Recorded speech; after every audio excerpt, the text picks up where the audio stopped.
dossier ba mu jeex takk benn preuve amu ci boo xam ne nee nañu Ousmane Sonko def na li waaye ñun ñi nga xam ne dañ ne complot la dañoo andi suñuy preuve mu ne fàng lan mooy suñu preuve nee nañu dossier bi teg naa ci loxo Omar Maham Diallo rapport gendarmerie nga xam ne rapport boobu andi na yeneen njombe ci réew mi ñu bëri ci ñi Sénégal njort nañ ni alkaati yooyu nga xam ne réer nañu kenn ki ñu gis ko ñu rey ko keneen ki ba léegi gisuñu ko ñëpp ñu bëri njort nañ ni rapport bi bokk na ci li leen yóbbu ndax rapport bi li ci nekk dafa garaaw nga jël rapport bu mel noonu teg ko ci loxo Omar Maham Diallo rapport bi am signature ñu ko war a signé am cachet yi am lépp liñ ci war a nekk rapport bi wax ni Serigne Bassirou Gueye bokk na ci complot bi ndax ni mu ci bokkee tuddul Serigne Bassirou Gueye de mais rapport bu la ne PV d'enquête bi nga xam ne moom la gendarmerie def dañ koo modifié ñu déglu ñi nga xam ne ñoo nekk ci dossier bi muy commandant Mbeng ak capitaine Touré ñoom ñëpp ñu ne Serigne Bassirou Gueye moo modifié PV bi moo leen sant ne leen changé leen lii moom capitaine Touré bañ ko moom Abdou Mbeng nangu ko est-ce que juge d'instruction rapport boobu rek doyoon na jar woon sax yeneen yëpp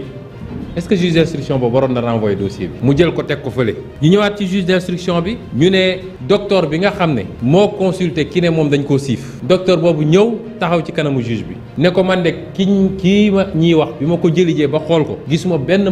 mandarga boo ne dañ koo siif te man bi mbir mi amee maître Gabisso moo ma woo ne ma demal jëlal ma ko ma xëy la lendemain defaguma sama PV Mamour Diallo ak Gabisso di ma woo yemul ci foofu de dafa dem ci huissier ñu constateel ko appel yi nga xam ne Mamour Diallo ak Gabisso yëpp ñu ngi ko doon woo dafa dem ci huissier constaté ko mu jël audio boo xam ne Mamour Diallo moo ciy wax ne ko est-ce que mun nga génn guddi gi ci couvre-feu bi ñu gisee te Mamour Diallo nee na moom yéegul dossier bi lu dul fan yi la koy doog a yéeg la ciy doog a dugg yooyu yëpp mu boole clé USB beeg yooyu yëpp jox ko juge ba pare ne juge bi boobu ba léegi ñu ngi may menacé de mort ñëw nañu sama kër dajji ko toj nañ sama oto toxu naa toxuwaat déposé naa plainte gendarmerie juge d'instruction bu am loolu est-ce que waroon na yóbbu dossier bi instruction est-ce que war na ko yóbbu procès juge d'instruction boo xam ne yor nga certificat médical boo xam ne nee na la fii viol amu fi looy mandargaal ni jotee am na fi sax feeñul ci certificat médical waxuma la viol nga jël loolu teg fële ne loolu intéressé wu ma juge d'instruction boo xam ne ña doon liggéey ci bërëb ba yëpp déglu nga leen nu mu tuuti ñeent wala juróomi nit ñëpp ne la lii ngay wax munul ne yéeguma ko te maa ngi woon ci bërëb ba toog xanaa ku ñuy siif sax di nga weqatu wala di nga yuuxu wala nañ dégg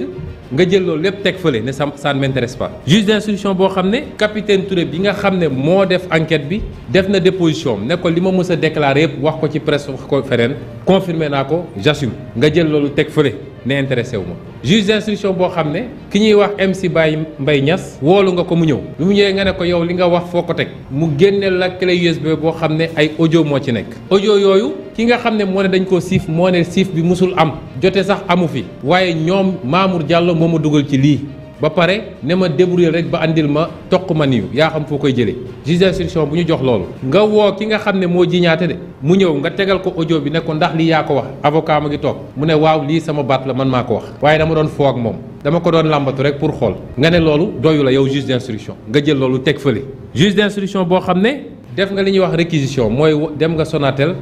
dem Tigo ñoom ñëpp nga jël numéro téléphone ñëpp nag muy ki jiiñaate muy ki ko doon dawalal ñoom ñëpp ñu def réquisition résultat yi bi mu ñëwee ba egsi suñu loxo avocat ñun ñoo ko traité résultat yooyu wane ni la jiitu bés ba ci boppam ak ëllëg sa ñooñu ñëpp ñu ngi doon wowante ba guddi googu yëpp feeñ réquisition nga xam ne kenn mënu koo trafiqué nga am loolu yow juge d'instruction mu leer ni lii association de malfaiteurs la dañ koo comploté nga ne loolu doy la moom it daal di teg fële kon man jàpp naa ni Omar Maham Diallo dafa def lu ko neex wala li ñu ko sant bettu ma nag ci li ma wax li jiitu waaye bettu ma it ci dama gëm ni lu bëri def ko ci sagoom